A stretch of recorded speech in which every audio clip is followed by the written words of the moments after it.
はい。皆さん、こんにちは。本日は IMCJ アジアパシフィックミュージックサミットパワードバイミュージックライジャパンにご参加くださりありがとうございます。本日は昨日に引き続き DAY2 のセッションとなります。このイベントは IMCJ インディペンデントミュージックコーリションジャパン主催ミュージックライジャパン共催で配信をしております。2日間にわたって世界の音楽業界と連携していくためにアジア太平洋地域の音楽市場についての最新の情報を共有しながら、海外の音楽市場と日本の音楽協会がいかに連携できるかを皆さんとご一緒に考えていくイベントとなっております。今回 MC を務めさせていただいておりますデジタル音楽ジャーナリストでミュージックライジャパンのジェイク大神です。どうぞ最後までよろしくお願いいたします。画面に今表示もしておりますが、Day2 のアジェンダご説明いたします。Day2 は、Day2 のテーマは、東南アジア、オセアニアを知る、そして世界を知るというテーマでお送りいたします。昨日に引き続き、マーケットレポート、各国の音楽市場の動向ですね、そちらをレポートのプレゼンテーションをまず行っていきます。さらに、世界と連携していくという意味ですでに多くの事例をお持ちのヨーロッパ、それから南米の、団体に関するプレゼンテーションも行っていきます。最後にアジア太平洋地域の連携を図るため何ができるのかについてのパネルディスカッションで本日は締めたいと思います。質疑応答の時間なんですけれども、時間の都合上ご用意ができておりませんが、プレゼンテーションやパネルセッションに関するご質問がありましたら、ミュージックライジャパンのメールまで、ご質問の方をお寄せください。また IMCJ のこの加入やお問い合わせや IMCJ のホームページ、ミュージックライジャパンへのお問い合わせは、ミュージックライまで受け付けております。よろしくお願いします。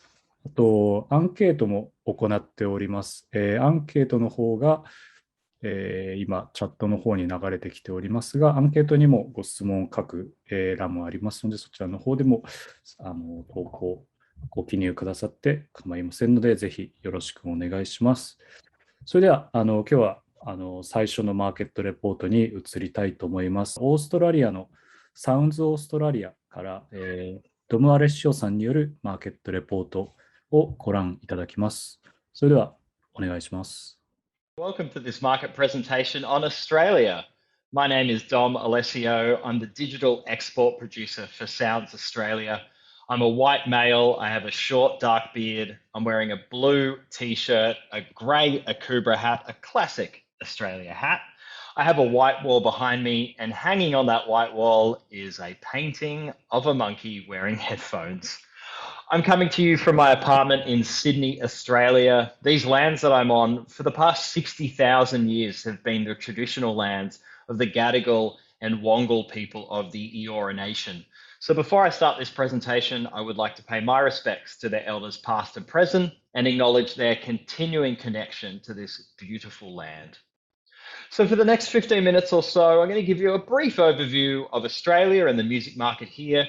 Hopefully you'll find this informative if you're looking to do business here, to release music in Australia, and maybe even in the future tour here as well.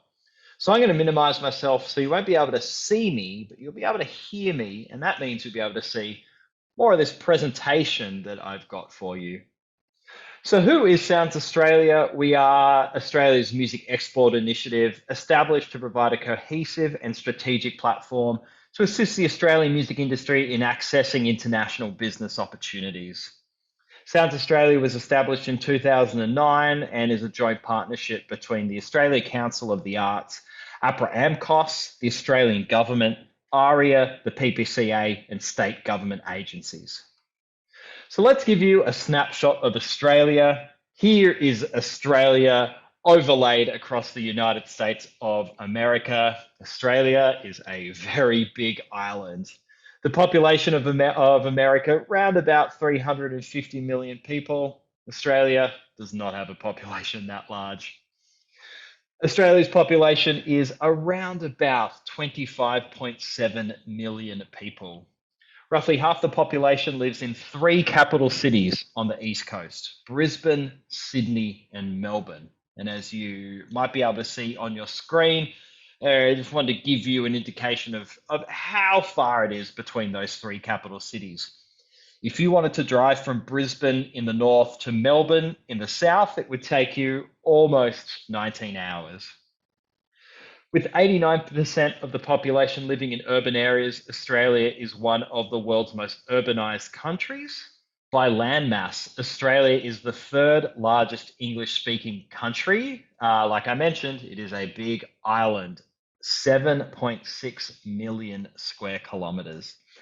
It takes approximately 4.5 hours to fly from Sydney on the east coast, which is Australia's most populous city, to Perth on the west coast.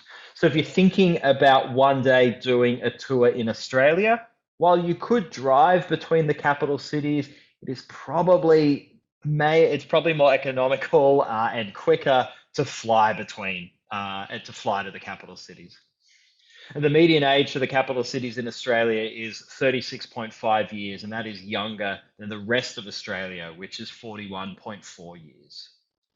So how long would it take to fly to Sydney? If you're in London, it would take you about 22 hours. From Los Angeles, it's about 13 hours, and Singapore, it's 8 hours. Let's talk about technology in Australia. 92% of the population has access to a smartphone. It's a very high smartphone penetration here in Australia. Around 75% of mobile phones sold are Apple iPhones, so much more of an Apple than an Android population here. The 5 most used social media sites in Australia, Facebook is at number 1.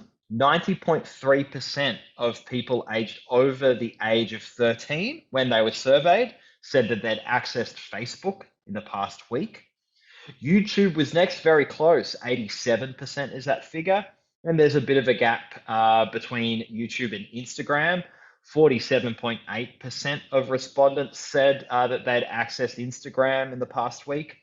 LinkedIn is there at 34.5%, and Twitter is at 30.8%. You may notice that TikTok is not on that list, but I reckon it won't be too long until TikTok makes the top 5 most used social media services in Australia.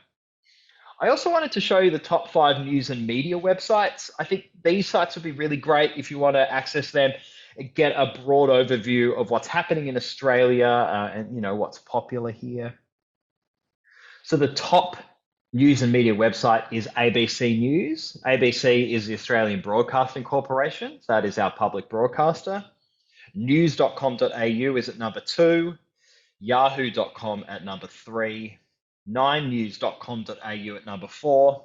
And the Sydney Morning Herald is at number 5. So here is a list of Australian websites that report music news. These ones would be really great to target with your press releases if you're releasing music here or if you've got a tour or shows here. Now, this is by no means an exhaustive list. This is just more of a, I think these would be good places to start. So I'm just going to hover on this slide for a little bit in case you want to take a screenshot, write these names down. So these websites are Music Junkie, NME Australia, Pedestrian, Rolling Stone Australia, The Brag, The Guardian Australia, The Industry Observer, themusic.com.au, The Music Network, and Tone Deaf. Let's talk about the Australian music market. Australia is the 9th largest music market in the world. The Australian recorded music market grew by 7.3% in 2020, generating 542 million Australian dollars in revenue. Streaming services made up the bulk of that. Streaming services made up 82.3% of the total market in 2020. That's across all services and including subscriptions, ad-supported models, and video services. Digital sales, MP3 sales, was 6% of the total market, though that figure is decreasing 27% year on year, so that is decreasing fast. CD sales made up 5.6% of total revenue, but they are also decreasing at a rate of 17% year on year. Vinyl albums are 5.4% of the music market, but they are increasing and predicted to overtake CD value this year. Now, here were the top 10 songs in Australia in 2020. I wanted to show you this list because I do think it gives you just a good snapshot of the kinds of sounds and genres that are popular in Australia. As you might be able to see, it's probably quite similar to what's popular in the US and the UK. So if your music is doing well in those markets, there's a good chance that there'll be an audience for your music here in Australia as well. As I mentioned before, streaming is really the predominant way that Australian audiences are consuming music, and streaming just continues to grow in popularity, with the total number of streaming music subscriptions reaching 13.5 million at the end of June this year. That's an increase of 13% from a year ago. So it just continues to grow in popularity. What's really great is that now half of those subscriptions are paid subscriptions compared to 42% at the end of June 2019. So Australian audiences are really willing to pay for music subscriptions. So that's great news for artists and industry. The top 3 streaming music service providers in Australia are Spotify, YouTube Music, and Apple Music. Spotify is by far the most popular music subscription service. There was a survey that asked respondents which was the music streaming service that they used the most in the past week. 42% of respondents said that Spotify was the service they used. The next closest, YouTube Music, was 16%. There are a number of other music streaming services that are accessible in Australia, like Tidal, SoundCloud, and Amazon Music. And both Amazon Music and SoundCloud have representatives based in Australia as well. Radio continues to be incredibly popular in Australia, and if you're looking to release music or tour here, then you should definitely have a radio strategy as well. 86% of Australians listen to live radio or catch-up radio podcasts each month, and that is actually an increase from 85% from last year. So radio just increasing in popularity. So Australia has 3 types of radio stations. So we have our public broadcaster, that is the government-funded ABC, that is the Australian Broadcasting Corporation. There are hundreds of ABC stations around the country. Some are local, some have a national reach. There are commercial radio stations. These are the ones that are funded by advertisers. And traditionally, the commercial music stations, they're playing top 40, they're playing the music, they're playing classic hits, generally not the places that are going to break new artists. Then you have a network of community radio stations around Australia, and a number of them very influential in the cities that they're based, really great supporters of new and local music. Triple J is one of those public broadcaster stations. It falls under the ABC umbrella. It is government funded, and Triple J remains really the most influential radio station in Australia for younger audiences. If your music is being played on Triple J, like I said, you are reaching a national audience. That's going to be really great to drive up your streams and maybe even help sell tickets to shows and tours as well. Triple J reaches approximately 2 million listeners a week around the country. Like I mentioned previously, there are a number of very influential community radio stations, and they do such a fantastic job at representing the sounds and the cultures of the cities and the places that they are broadcasting out of. So stations like 3RRR in Melbourne, 4ZZZ in Brisbane, 6RTR in Perth, and FBI Radio in Sydney are really great stations. Podcast listening really has surged, with 37% of people confirming that they have listened to at least one podcast in the past month. That is up from 25% from last year. Here are a number of Australian music industry bodies that I think it's good for you to be aware of. Again, I'm going to just hover on this screen in case you want to take a photo or take a screenshot.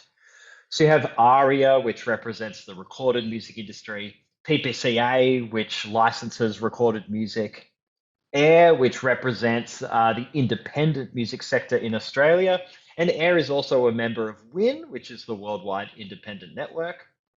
APRA AMCOS is Australia's PRO. AMPAL represents the publishers. The Australian Music Centre represents the classical and jazz and art music sectors. We have a number of bodies that advocate and represent the live music sector in Australia, like the Australian Live Music Business Council, the Australian Festival Association, and Live Performance Australia. And there are others like AMIN, which is the body made up of the different state and territory-based organisations. Support Act, which is a fantastic music charity, does incredible work supporting Australian artists and music industry. And we also have the Association of Artist Managers.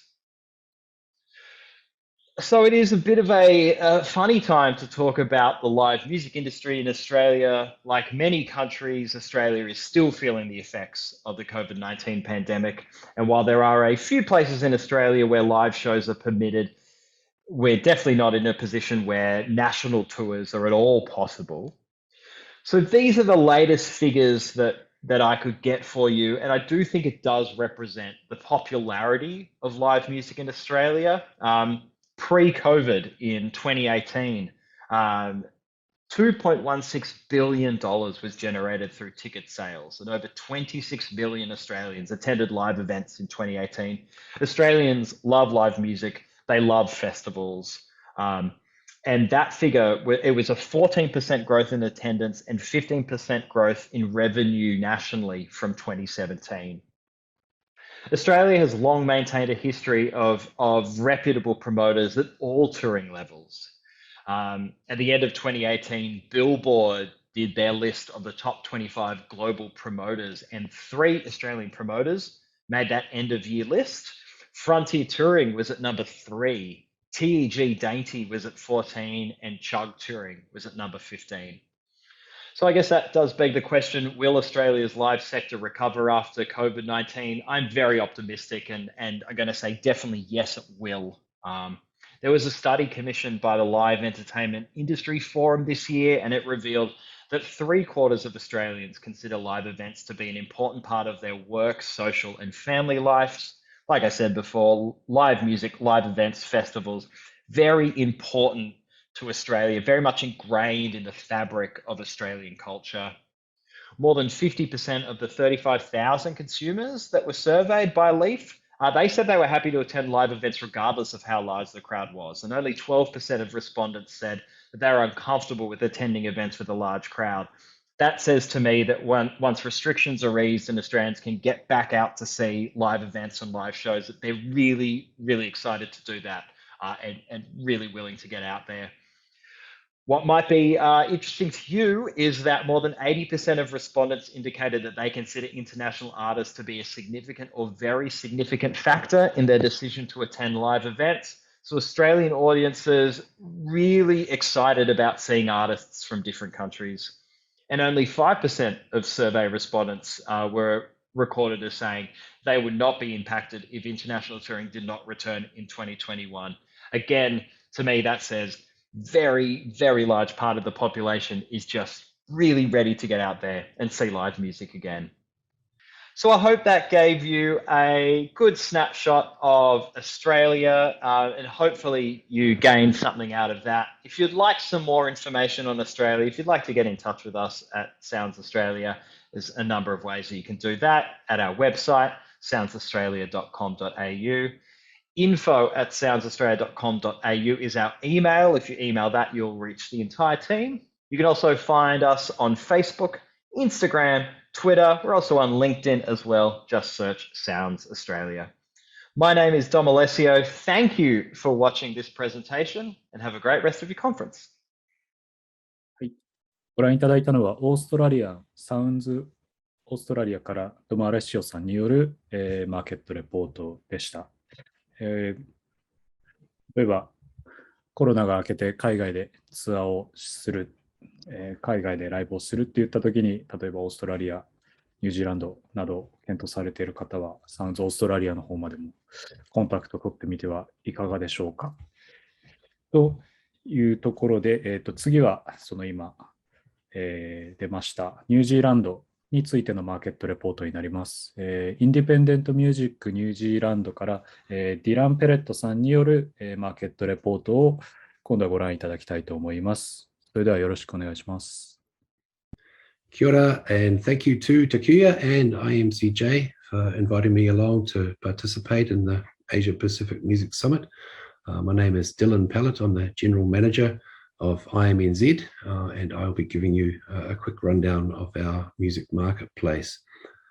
In case you weren't aware of where New Zealand is, we're located in the South Pacific. We're separated from Australia by the Tasman Sea, and I believe we're about 3 hours flight away from Auckland to Sydney. So yes, here we are right there. Lovely to see you all. A couple of statistics there for you. The population by age group for New Zealand is around 4.8 million total population, and noting that the population aged 16 to 64 is an interesting figure, I think, for us when we're dealing with the music marketplace, is that figure over in the top right there. 63% of our population are aged between 16 to 64. So yeah, a nice good bell curve, I suppose, for our population. Of those people aged 16 to 64, there's some wonderful figures here for the device ownership. Of note in the top left there is that 95% of New Zealanders own a mobile phone and are connected. Over to the right in red there, we have 84% of people in that age bracket own a laptop or desktop computer.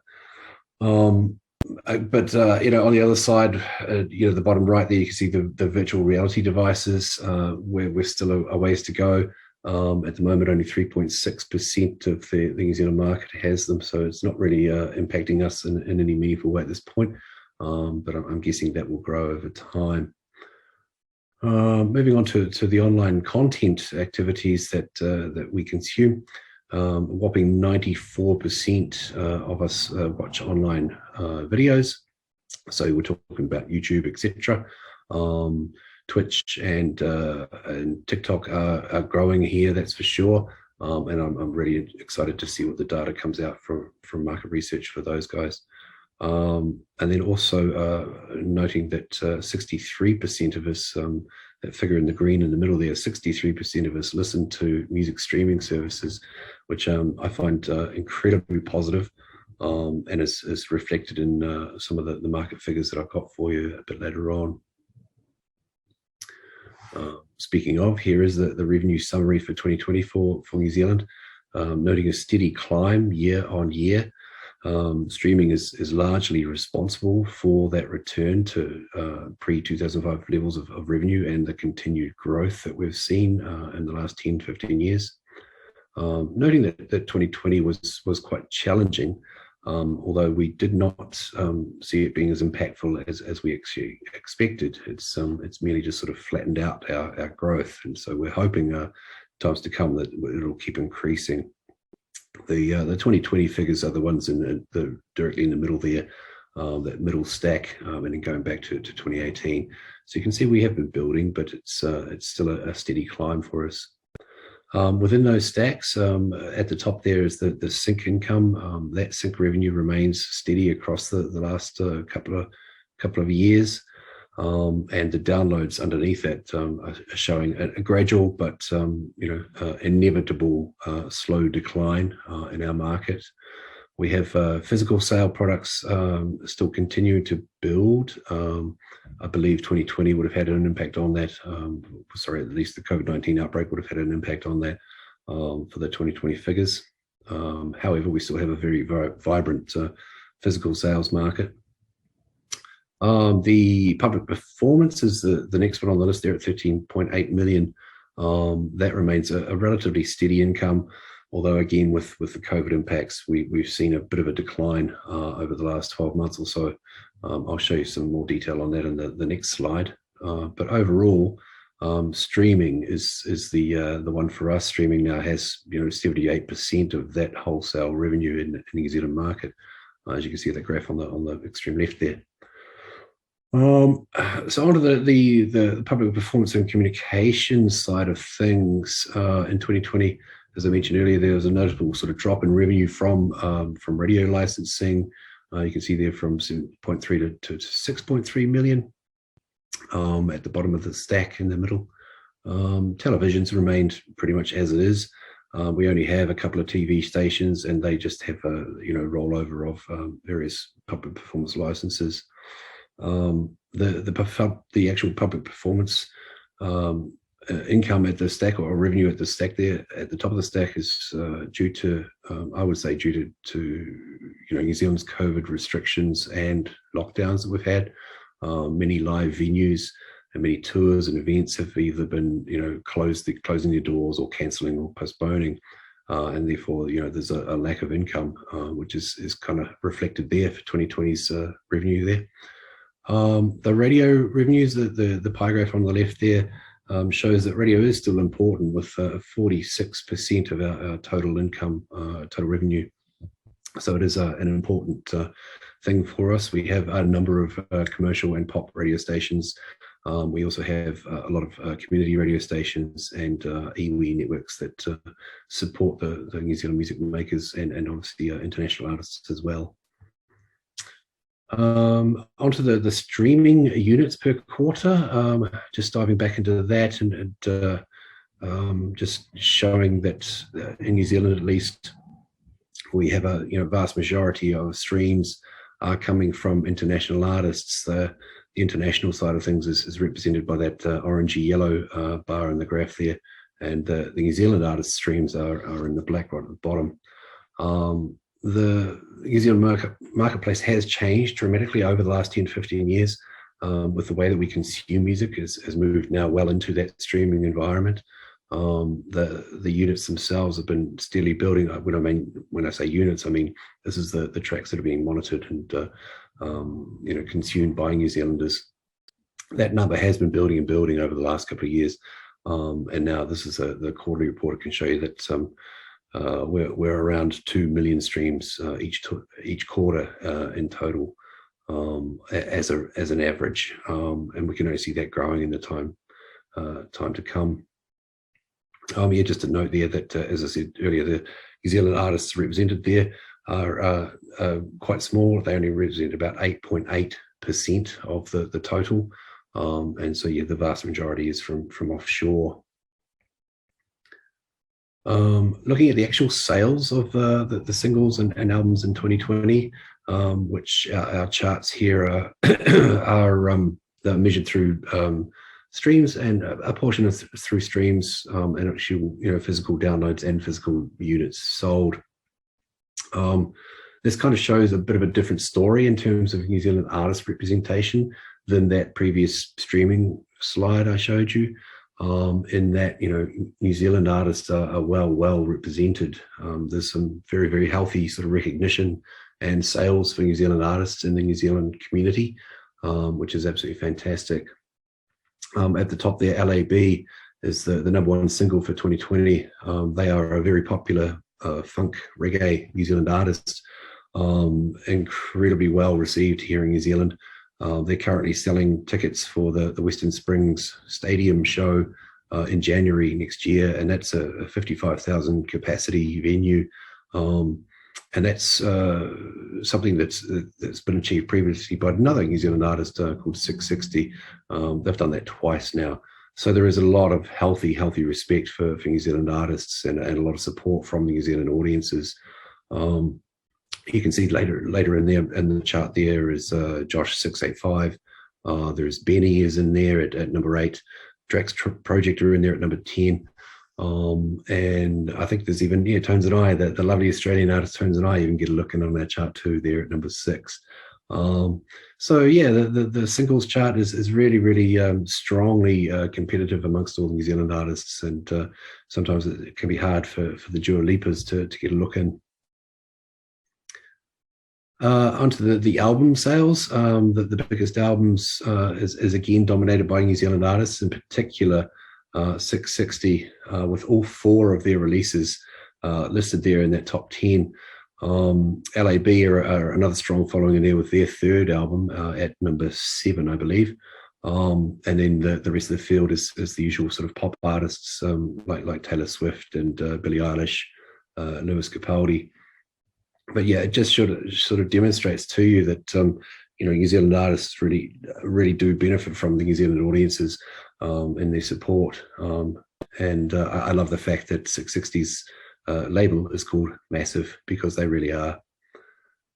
Moving over to the New Zealand festivals now, a bit of a quick rundown of New Zealand festivals that do book international artists. So if you are coming from offshore, you might want to take note of some of these festivals that are around the country that you may cater for your audiences. There's a good spread of audience capacity numbers there. Noting, of course, those figures are relatively small compared to other nations' festivals, but again, with a population of 4.8 million, we're still keen consumers, and we have a pretty nice countryside to boot too.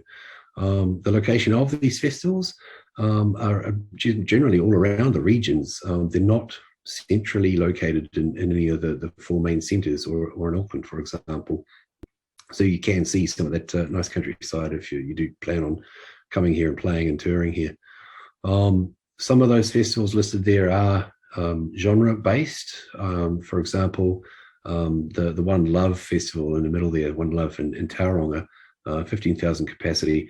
That is a strictly reggae festival, dub and roots reggae festival. You would not put a rock band in there. That'd be laughed off the stage, I suppose. And I think just below that is Northern Bass. That is a festival for the dance and electronic heads, all going bonkers there on those stages, going bonkers all dressed in their favourite white, their finest white clothes, and having a good time. At the top of the list there is the largest, currently the largest New Zealand festival running, which is called Rhythm and Vines.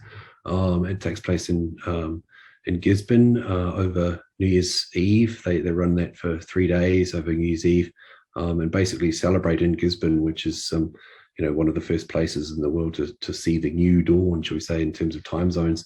So yeah, everyone really enjoys that festival. It's been running for a number of years now. Nationwide music audiences, I sort of mentioned earlier that those festivals and places where you can find audiences are located all over the place. For example, there's Gisborne. We have ski towns like Wanaka and Queenstown, where we can find venues. We have coastal regions such as New Plymouth or Tauranga or Nelson. The sunny beach coastal towns.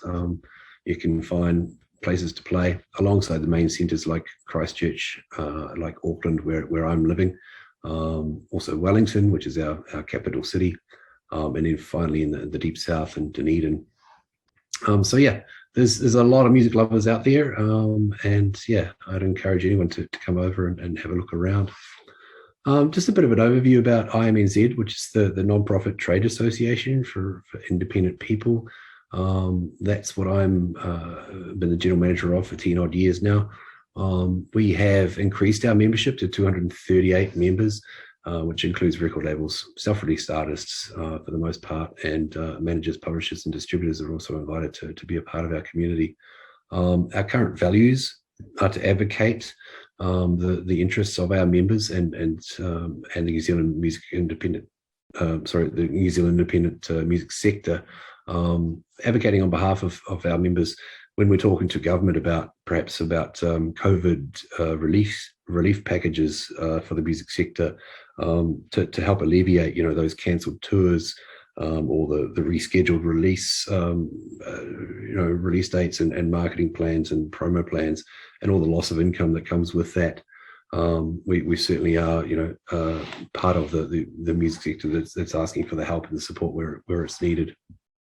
We also are talking to government with a number of other industry bodies around negotiating copyright term extensions, and various sort of having a hand in at least with various discussions around fair trade agreements between other nations. We also celebrate on behalf of our members. We'd like to promote our success stories We have an annual Tate Music Prize, which is an annual award given away to the best albums of the previous year, which is absolutely fun opportunity to be involved and to give back to those artists who put in the hard work. And then finally, we also educate, which is to provide conferences and educational opportunities to help develop our members and to help them with their own musical careers. We've been running the Going Global conference now for 6 or 8 years, and it's been going great. Sadly, we've had to postpone or cancel the previous 2, but we've switched from that to developing and delivering digital workshops with various sort of third-party members. So that's IMCJ. We're sort of happily engaged with WIN and with the idea of developing an Asia-Pacific alliance. So I appreciate the opportunity to sort of give you a little snapshot of New Zealand. If you'd like to get in touch with me, I'm certainly happy to respond to any inquiries. Thank you. There's my email address down below there, and then there's a lovely photo of me. That's me checking my emails. Thank you very much for that, and kia ora. 今ご覧になったのは、ニュージーランド、インディペンデントミュージックニュージーランドから、ディランさんによる、マーケットレポートになりました。続いてはですが、ちょっと方向を変えまして、今まではアジアと太平洋地域の音楽市場についてのマーケットレポートをお送りしましたが、これから2つご覧いただくのは、それ以外の地域、ヨーロッパと南米の団体が今具体的にこのコロナ禍でどのような活動を行っているかについてのショートプレゼンテーションをお送りいたします。まず最初にご覧いただくのは、ヨーロッパのインディー音楽団体インパラで事務局長を務めていますヘレン・スミスさんより、現在ヨーロッパの音楽市場がどのように変化しているのか、最新の動向をまとめていただきましたので、そちらをまずはご覧ください。Hi there, it's lovely to be here. This is going to be my postcard from Europe. I hope that I will be able to deliver it in person very soon. But for now, in COVID times, video messages are today's postcards. So I'll start with a celebration. This year, we have been celebrating 20 years of Impala. That's 20 years of collaboration of the independents across Europe, across all sorts of borders, over all sorts of issues for 20 years. And we have on the Impala site an Impala 20 blog with podcasts, playlists, and all sorts of things, lists of 20 that you need to know about the European independent sector. It would be great to see more of this all across the world from other regions. So hopefully next year we'll see some lists of 20 from this part of the world as well. Now, the other area that Impala has been busy with this year is digital. Of course, everything digital. We have a great set of digital reports. They come under the project One Step Ahead. And the idea is that independents in Europe, across the world, they're shared by WIN. And the aim of these reports is to make sure that the independent sector is quite literally one step ahead in the digital world. That project is sponsored by Merlin, and we're very pleased to see that these reports are going to be useful all across the world. And today, when we look at what's happening across the world, we can see that COVID continues. It impacts our daily lives across the music sector. Artists can't tour, labels can't sort out release schedules, and it doesn't look like it's getting better anytime soon. In Europe, we see some signs of touring, but it's very hard to get organized across borders. So we've launched a new program, and the whole initiative, I think, could be useful in other regions of the world, because the idea is that by working together, we can create a regional cultural area. And within that, we would focus on a number of different elements. So touring, making sure the standards are the same, making sure there's one visa system, there's one VAT system, one pass for moving equipment, one system for VAT, for selling goods and merchandise.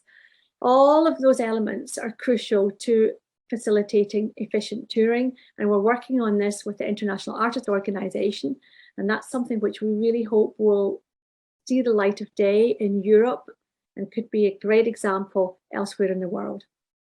Our work with artists continues.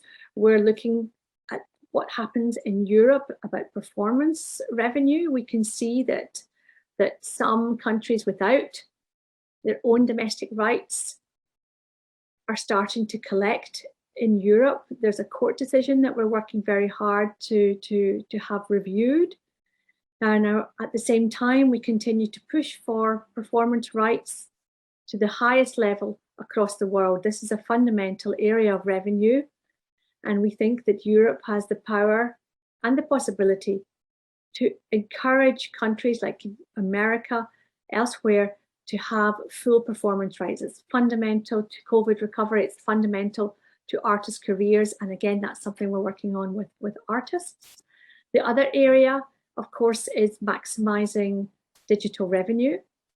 We have a 10-point streaming plan, which involves a number of recommendations for reform of streaming so that we can actually see some real change in how revenue is raised, how it's allocated between recordings.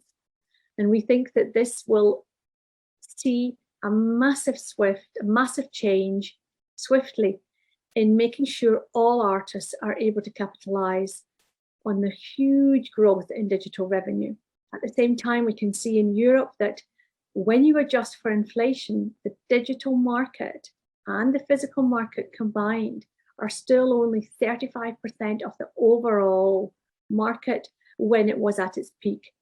And that statistic really sets out how much more work there is to be done in the digital market and elsewhere, performance, etc., to ensure that there are enough revenues and that we can feed all mouths in the music sector. This is something which is really crucial. What we can see also in Europe and elsewhere, increasingly a review of what's happening with the majors. What about consolidation, moves to buy up independents? What's happening with Tencent?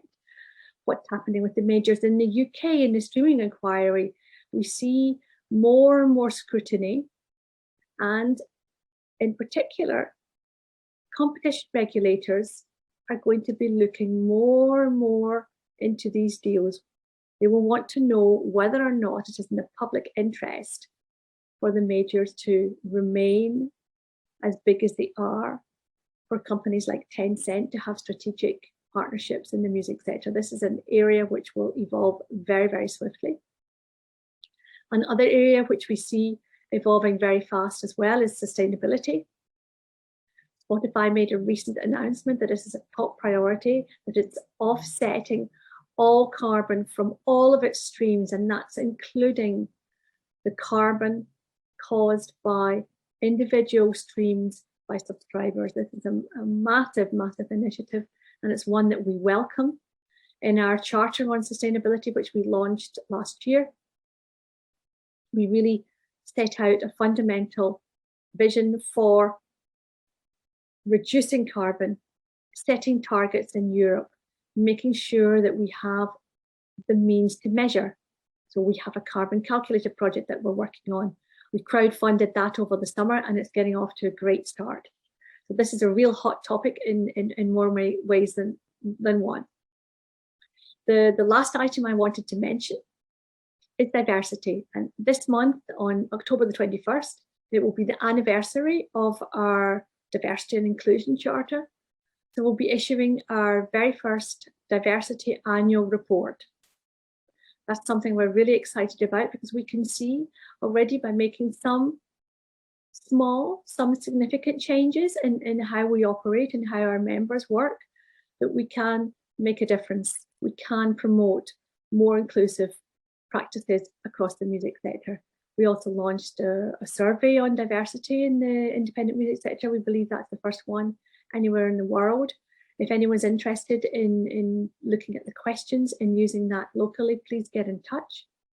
I wanted to end with a sharing of one of our pages of our website. It's this one here. I'll just take a minute to share. It's a map of the membership of Impala. It shows you the scope of Europe, how big it is. It goes from Russia to Turkey, to Spain, to France, to the UK.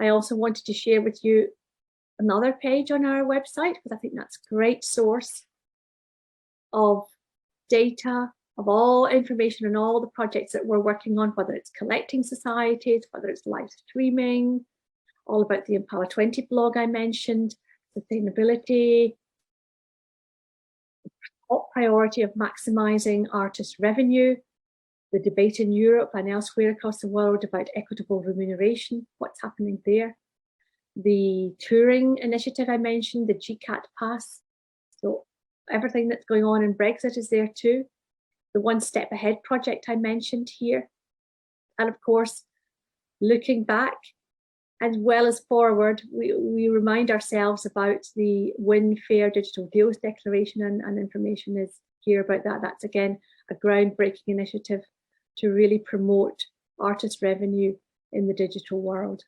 So that's it from me. I'll also show you our new annual report format. We have this year introduced our annual report in digital only format. Anybody who wants to get a copy can also see it in PDF as well, which I can send to anyone. So please let me know if you're interested.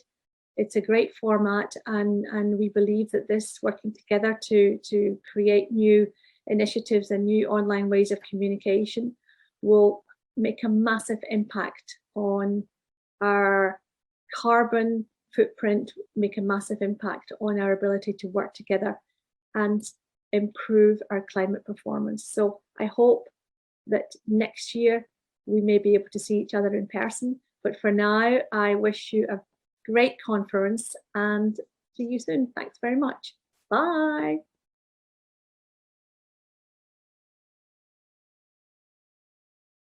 はい、今、ご覧いただいたのは、ヨーロッパのインディー音楽団体インパラのヘレンさんより、ヨーロッパのインディー音楽市場が現在どのような取り組みを行っているかについての、レポートでした。今のプレゼンテーションにもありましたが、そのヨーロッパの業界団体やレーベルが今取り組んでいる課題といったところが、その単純に売り上げを伸ばしたいやシェアを伸ばしたいというビジネス上の議論だけではなくて、環境問題にどう取り組むかとか、サステナビリティにどう取り組むか、それからダイバーシティに取り組んでいくかなど、社会の課題も業界団体とアーティストが一緒になって解決していくといったところが一つの動きのその業界団体と連携するといったところでの大きなポイントかなと思いますので、やはり日本の今後の日本からヨーロッパに連携を深めたい、ヨーロッパの企業とも連携を深めたいといったところでも、こういう共通の課題解決に向けてどのように連携できるのかといったところも掘り下げていくというのが今後重要になっていくのではないかなと、今プレゼンを聞いていて感じました。これぜひヒントにしていただければと思います。はい。では続いてなんですけれども、続いては、南米のインディー音楽、シーンの取り組みについて、WIN のジェネラルマネージャーであるノエミ・プラナスさんより、説明していただくショートプレゼンテーションになります。今回 WIN のネットワークを使って、海外展開や、海外連携の事例を紹介していただきますので、またこちらもその日本の企業、日本のアーティストが南米のレーベルや団体とどう連携できるかというところもイメージしながら、見ていただければヒントになるかなと思います。それではよろしくお願いします。Konnichiwa. I'm Noemi Planas, General Manager at WIN. I would like to thank IMCJ for inviting me to participate in the Asia Pacific Music Summit to present how associativity is key in shaping the future of music, and how regional alliances such as the WIN Latam Network are promoting the development of the Latin American phonographic sector and propitiating the launch of new projects such as the Latin American Observatory of Independent Music.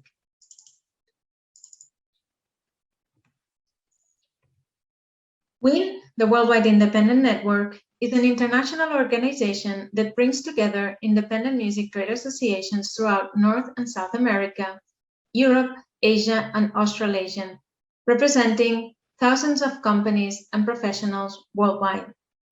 Our main mission is to connect, support, and develop independent associations globally, focusing on their long-term sustainability. WIN acts as a global coordination and support body for the independent sector. Our goal is to foster a diverse and vibrant ecosystem where all independents have equal access and opportunities.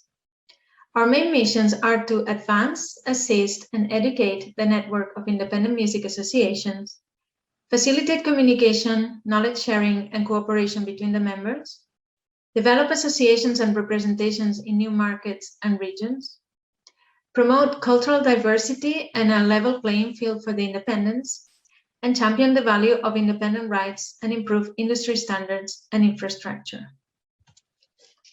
One of our main areas of work is promoting regional networks.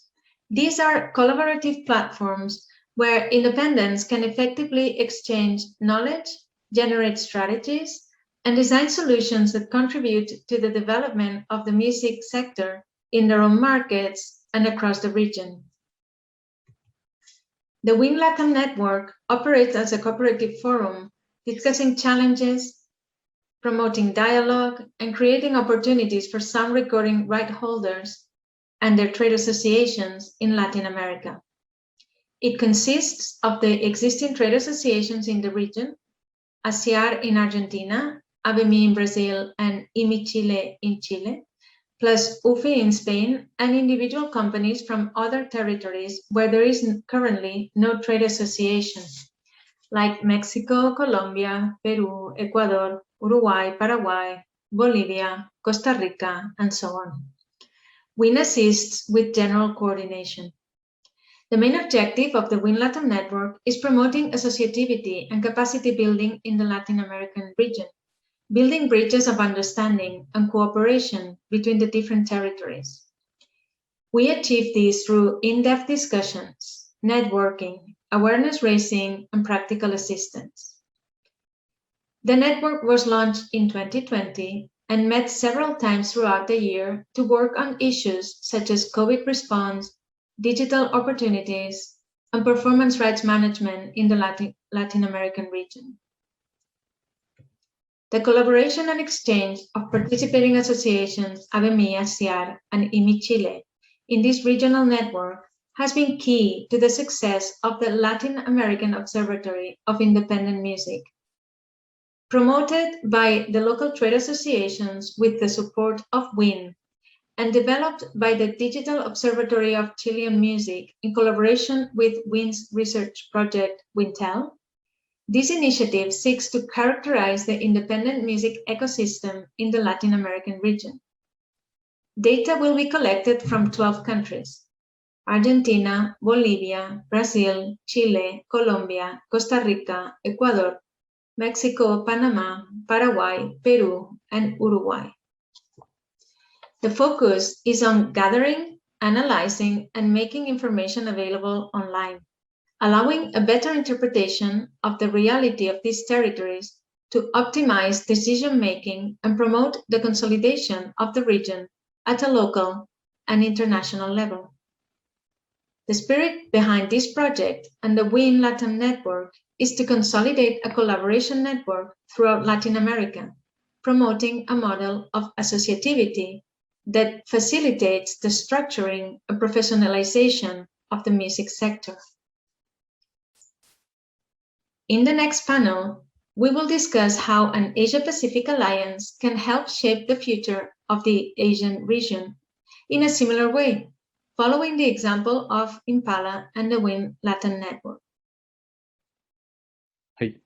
では、続いて本日最後のセッション、本カンファレンス最後のセッションに移りたいと思います。最後はアジアパシフィック地域のアライアンスで作る音楽業界の未来と題しまして、アジアとオセアニアの代表が、参加して、いかにその APAC、アジアパシフィックとグローバル地域の業界団体や、音楽企業同士がアライアンスを作れるかといった、今後の展開についてのパネルディスカッションをご覧いただきます。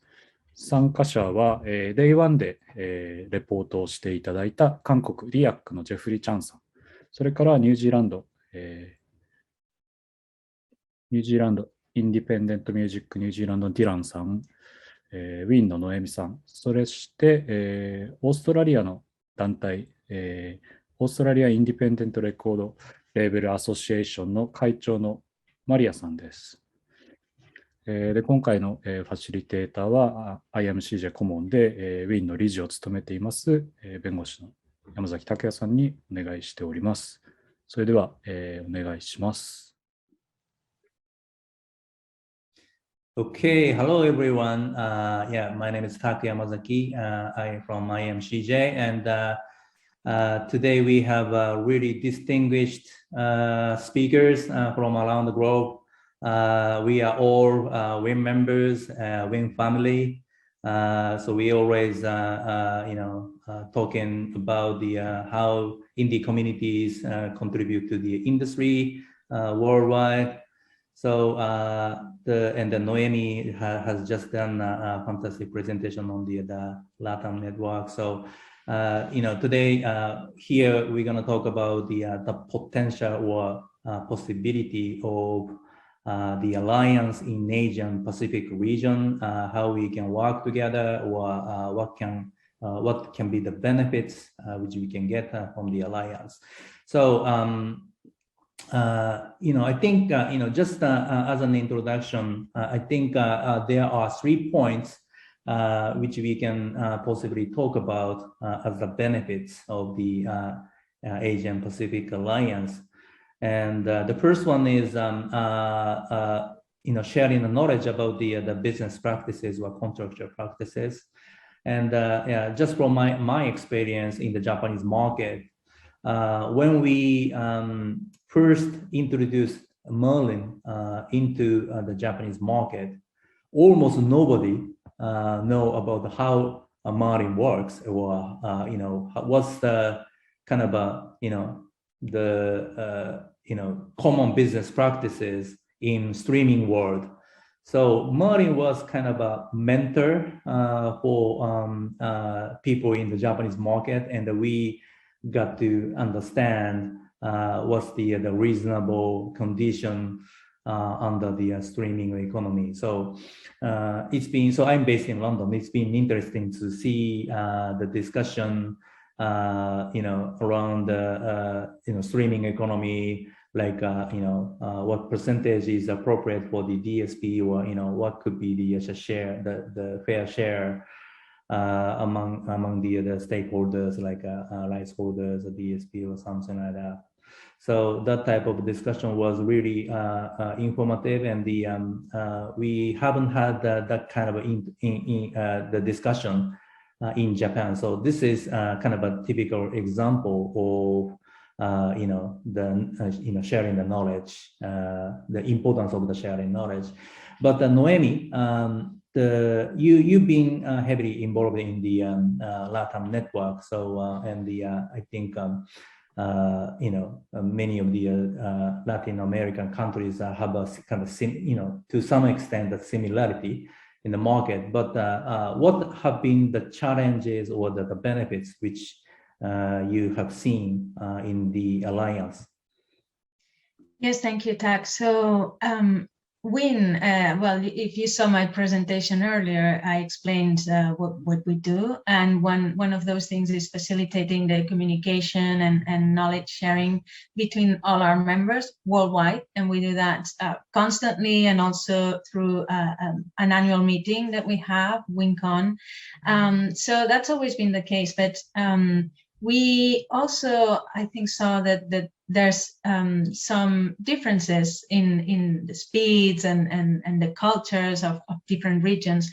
And it made sense, I think, that the associations and other parties, companies as well, had these, as you say, these dialogues and conversations to see what was happening. So Impala, for example, in Europe has been in existence a long time, actually even longer than WIN itself. And then a few years ago, the associations in Latin America and WIN started talking about how to promote this cooperation and communication a bit more between these different members in the region, and also help countries where there is no association to maybe try to develop one. This is, I think, the main goal, one of the main goals of this LATAM network, not to help other territories with their experience, with information, to associate, and that helps structure the market, the music market, a bit more. If you don't have associations, each individual is, it's each at their own, and there's no cooperation, there's no unified voice for you to go, for example, to your government to ask for help, basically. And that was very patent, I think, during COVID, when the pandemic started. And in those countries where there was no association, there was no help whatsoever for the music sector, whereas other sectors, even within the culture, I don't know, like cinema, that are more organized, that have more data and so on, had access to better grants and funding and so on. So, and countries where we see associations in existence for a long time, and you have a couple of examples here. And New Zealand, for example, is a good country also, because I guess their government is maybe a bit nicer to the culture, but they were able to access, more funding, to have more benefits for companies, for artists, and so on, that countries that had no association. So I think that's one of the main reasons to try to, with the example of the existing associations and what they did, teach other territories in the region how to maybe try to do something similar. And then also share best practices. And so we could see what was happening during the pandemic in all the territories in the region, and also learn from examples elsewhere, like Europe or Canada or New Zealand or so, no? And share these. Yeah, so I guess that's the main, like the sharing information and learning from each other. Yeah, that's a good point. And in terms of policy making, of course, getting the knowledge or getting the information what's going on in other countries is really important. And so we still have a COVID-19, and this type of situation is really kind of a good opportunity to learn from other countries. So, but Maria, Australia is absolutely the kind of a best example, or the one of the most established trade associations among us. So involving you guys is really kind of important for us. But how do you work on getting the information from other countries, especially in terms of lobbying new regulations or policy against the government, or for the discussion with the stakeholders?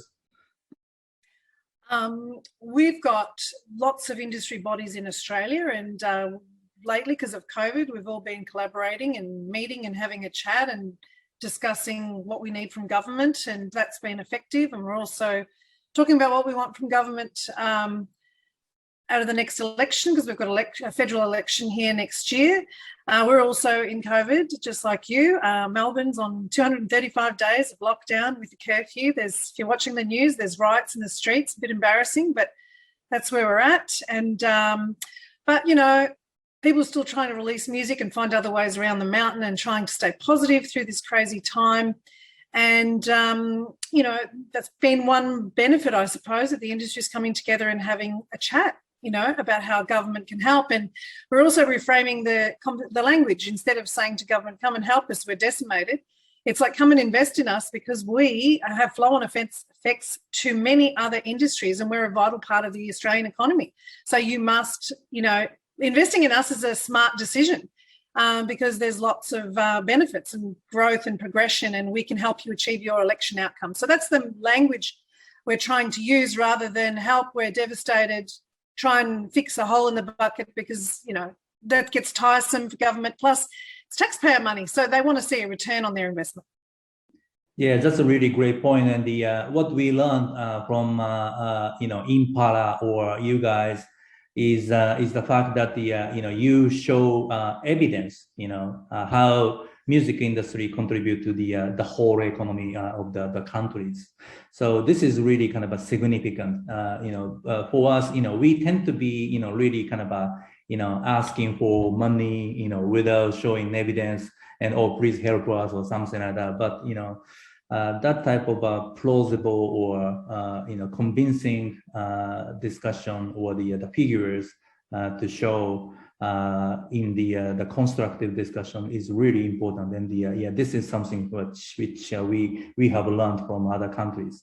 So, but Dylan, you know, you in your presentation you have shown your where you are at on the map. And, you know, so we you know, as a Japanese people, you know, always feeling is you know, as a market is pretty much isolated from any other countries, but you know, from your perspective, what can you you know, get from the possible Asian Pacific Alliance?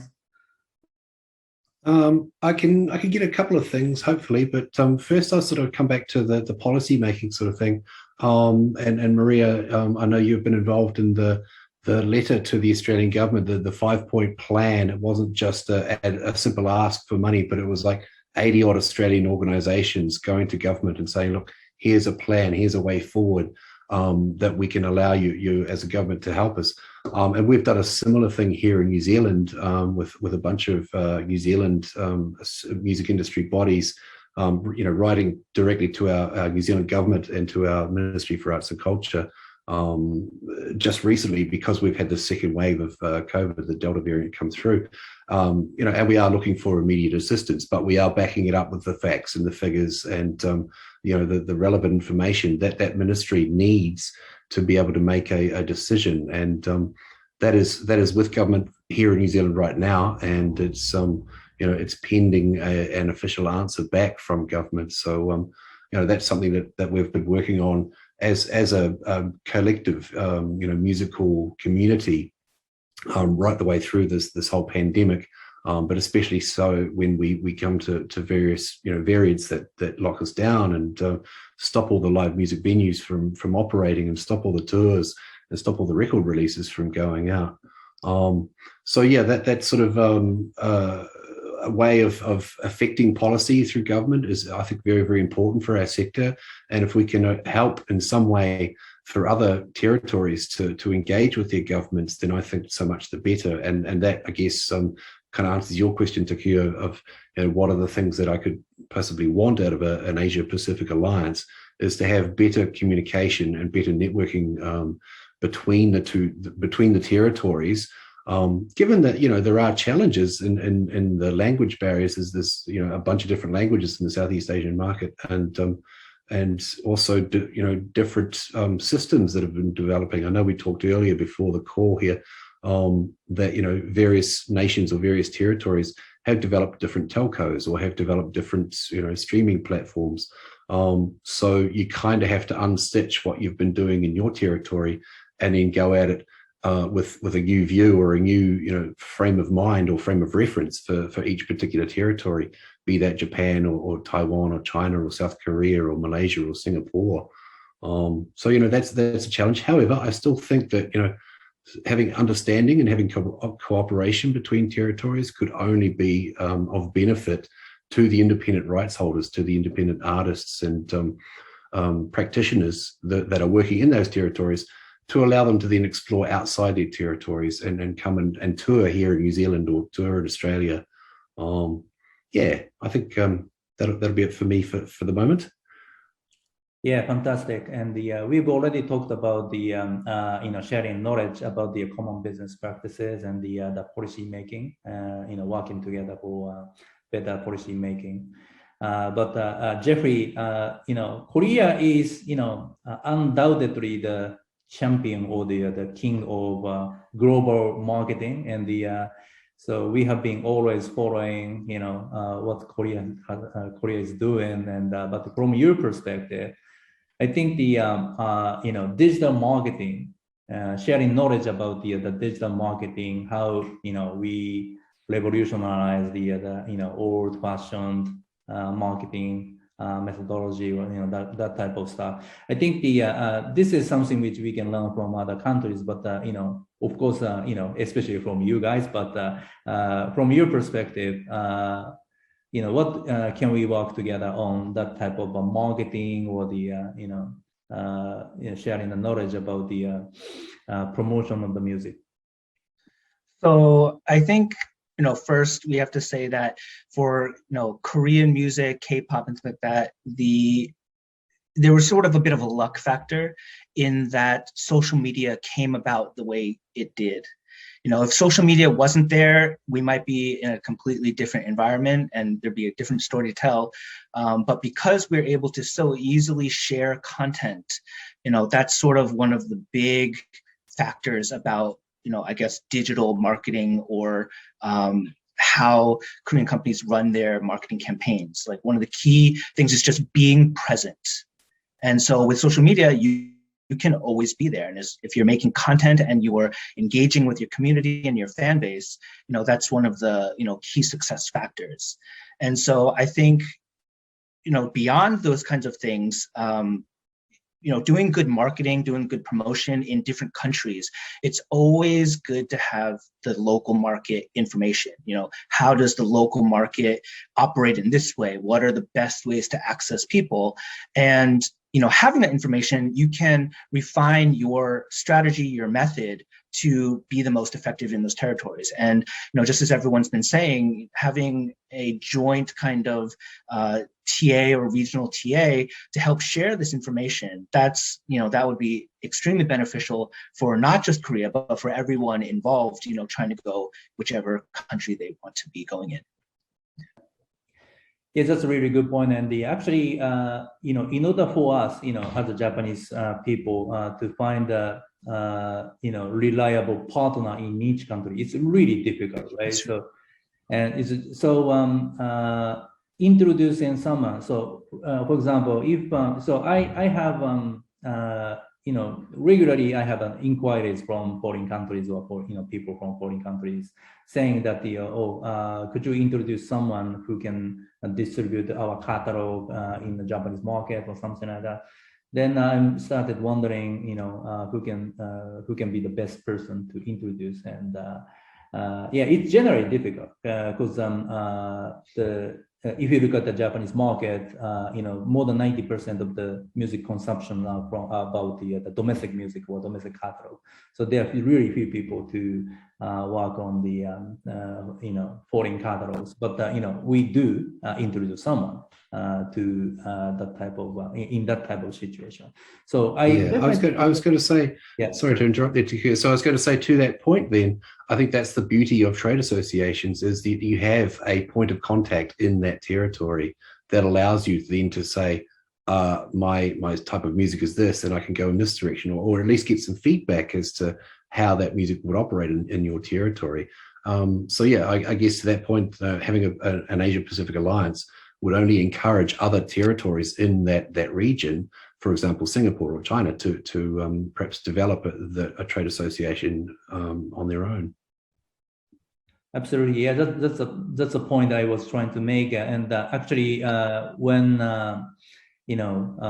we got labels, Japanese labels who want to export their music, we definitely want to contact trade associations to introduce someone who's really trustworthy or reliable to introduce. So that I think that's one of the beauties which we can have under the alliance. So and just for your information, IMCJ has started a project together with Dutch Trade Association to make to facilitate a collaboration between the artists and the labels. So yeah, of course, it can be done individually, label by labels, but we thought it would make more sense to for us to be kind of a facilitator to for the discussion about the potential collaboration, among or between the artists. So that type of marketing activities is something which we can consider. But have you seen any similar type of movement, Noemi, in South American region? Yes, actually, one of the activities that the Latin Network did on the first months was attending conferences together as a group. Well, they at first, I think we did just one in person, and then, of course, with the pandemic, it's been online. But this networking part is very important. So we basically organize activities in each of the association's conferences. So you all guys organize events and have your conferences. So one thing was to do activities from this Latin network in each of the members' conferences or events, and then also have the group join other conferences in these territories where there is no association, but we wanted to develop one, like Colombia or Peru or Mexico. So go together and explain what each association is doing or the benefits of working together and so on. So I think that kind of circulation and networking is very important as well, to show what you're doing and also learn and network and make contacts. Yeah, that's another good point, because there are still a lot of Asian countries which are not represented at the worldwide levels. I mean, if you look at the WIN members, the current WIN members, many of the Southeastern countries are not a member of WIN yet. So exploring an opportunity for them to become WIN member, and educating or sharing the information about how the trade associations work or the global network works is very, very important. So I think our next challenge or our next interesting journey is to find people on the ground who are really interested in this global movement.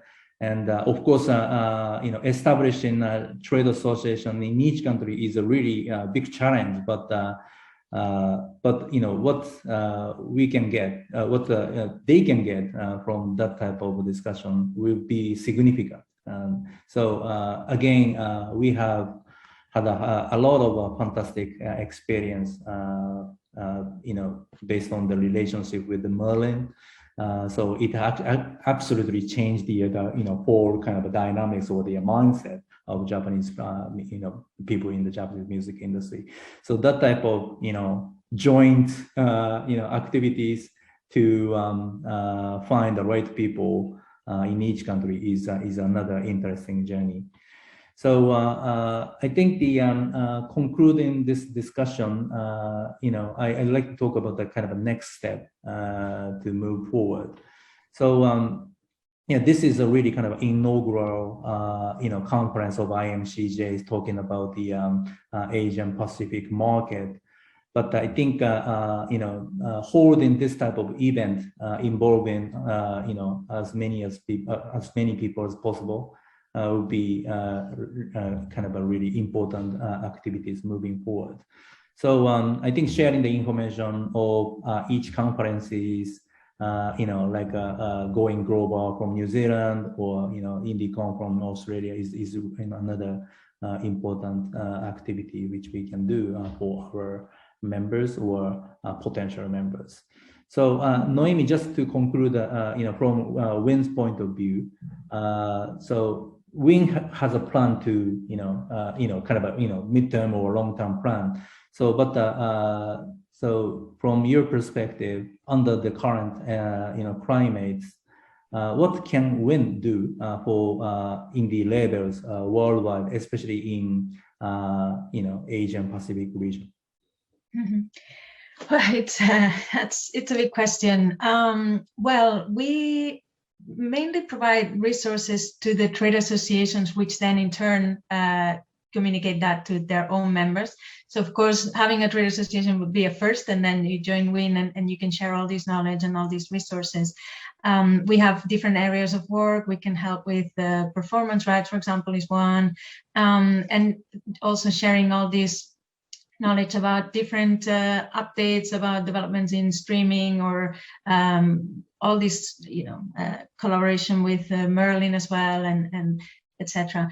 I think from a practical point of view for the Alliance itself, I think that the next step for me would be, I guess, to start bringing in these people, maybe companies, as you said, people on the ground that can help us with the work in these other territories. So try to bring someone from India and China and Singapore and Indonesia, maybe for, you just need to start with one person, two, it doesn't need to be super big, but at least have a point of contact that can tell you about, what's happening in each territory.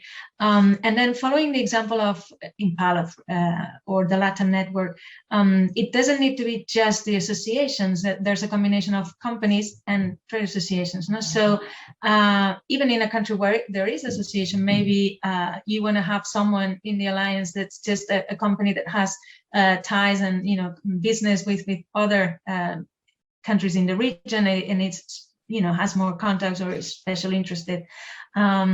It's just finding the people with the knowledge, with the networks to help with this, and then it's just start discussing, talking, sharing, and the rest will come. Fantastic. Yeah, that's just a really good wrap up of this discussion, and let's move forward. So thank you guys for joining us, and let's work together for the Asian Pacific region. Thank you very much. Thank you. どうもありがとう。Thank you, Doug. はい、今最後にご覧になりました。本日最後のセッションでした。パネルディスカッション、アジアパシフィック地域のアライアンスで作る音楽協会の未来というタイトルでお送りしたパネルをご覧いただきました。今お話の中にも何度も出てきたんですけど、各国の情報を正確に得るとか、パートナーを見つけるとか、あとは業界団体といかに連携していくっていったところは、本当にますます今重要になってきているなというのを今のお話を聞いてすごく感じております。特に日本の音楽協会の方が海外で活動していきたい、海外市場に出ていきたいっていったときには、その国や市場の最新の情報をいかに集めたり、パートナーを見つけたりすることができるのかといったところを業界団体を通じて行っていくというのも海外戦略の一環になっていくのかなというふうにも感じました。特に各国がコロナによって音楽市場が一変していますよね。まずそういった中で各国の事情を正確に把握する、理解するといったところにはこういった業界団体の持っている事例だったり、リソース、ネットワークといったところを活用していくというのは非常に日本のレーベルや事務所さん、それから日本の音楽業界全体にとっても非常に参考になる海外進出のモデルではないかなというふうに感じております。はい、では本日、最後になりますが、ここで、今回のカンファレンスの主催となります。IMCJ の理事長の、山下雄志さんに、ここで登場いただき、最後に一言いただきたいとは思いますが、山下さん、本日、昨日と本日、2日間にわたって IMCJ のカンファレンス、アジアパシフィックミュージックサミットを、開催してきましたが、今後そのアジアパシフィックと、日本の音楽協会がこう連携していく、今後どう強化、ネットワークを強化していくといったところに、IMCJ だったり、その日本の音楽協会、どういうふうに今後連携できるのかといったところを、総括といいますか、一言いただければと思いますが、お願いしてもよろしいでしょうか。はい、2日間ご視聴いただいた皆さん、本当にありがとうございました。あと登壇していただいた各国のパネリストの方、本当にありがとうございました。結構駆け足で、1日目が韓国、中国、台湾、日本で、2日目が東南アジア諸国ということですごく細かく刻んでだったんですけど、ベトナムだったりタイ、フィリピン、インドネシア、マレーシア、ミャンマーがカンボジアっていう7カ国のレポートをまとめていただいたりとか、あとオーストラリア、ニュージーランドだったりとか、近い島国ということですごく話をいただいたりとかですね。で最後にヨーロッパはやっぱ進んでるなと。あと南米もやっぱりアライアンスがしっかり組まれていて、すごくなんか今からそのアジアがワンエイジアになっていくっていう発想で考えると、すごく勉強すべきところの点がいっぱいあったなっていうところが感じました。で、WIN の話が最後あったんですけど、やっぱ世界37カ国33団体っていうアライアンスがある中で、IMCJ としては日本で窓口になっているところ、メンバーファミリーでもあるということでいうと、やっぱりその日本から近いアジアパシフィック、今回のサミットのアジェンダでもある、いわゆるワンエイジア、アジアパシフィック音楽産業をどう盛り上げていくかということに尽きるかなと思っているのはすごくありますという形なんですけれども、その日本はちょっと特殊なマーケットっていうのはもちろんずっと昔からそうだったんですけど、国内のみのそのサブスクリプションのアルゴリズムというところから、こういうきっかけを持ってちょっと抜け出すために、海外のアーティストとかのレーベル、事務所さんとかとですね、コラボレーションとかを積極的にやっていきたいっていう、なんかそういうヒントみたいなものを、今回ちょっと作れたりとか、こういう国ってこういう動きがあるんだみたいなことが、駆け足ではあったんですけども、すごく、勉強に自分もなりましたし、いろいろ横断できるんじゃないかなというところを感じました。で、やっぱりディストリビューションとか PR に関しては、その国のことをやっぱり知ったりとか、そのパートナーをちゃんと見つけていかないとなかなか日本のだけで調べたデータ情報だけでそのアライアンスを組むというよりかは、向こうにもやっぱり国の事情だったりとか人々がいるので、その方たちの文化とかも加味しながら意識しながらなんか一緒に作り上げていくってことがすごく大事かなという感じでございました。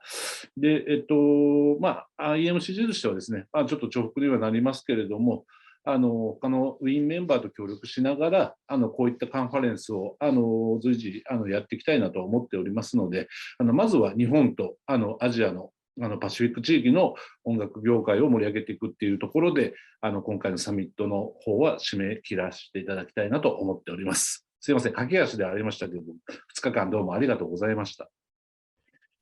ありがとうございました。皆様2日間ともお付き合いくださった皆さん、本当にありがとうございました。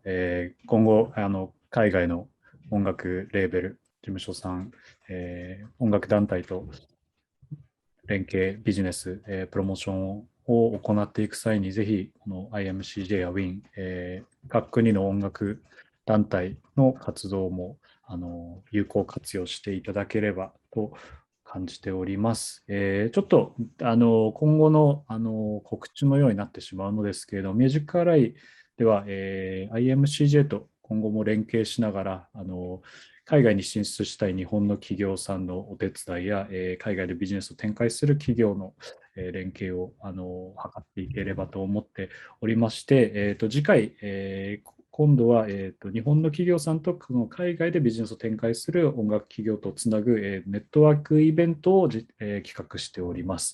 ちょっと詳細はまだ企画を今詰めているところなので、後日発表させていただければと思いますが、イベント情報の登録や、詳細について、いち早く知りたいという方は、ミュージックアライジャパンのニュースレターにぜひ登録していただければ、こちらから最新の情報をお届けしたいと思いますので、ぜひそちらの方も楽しみにしていただければと思います。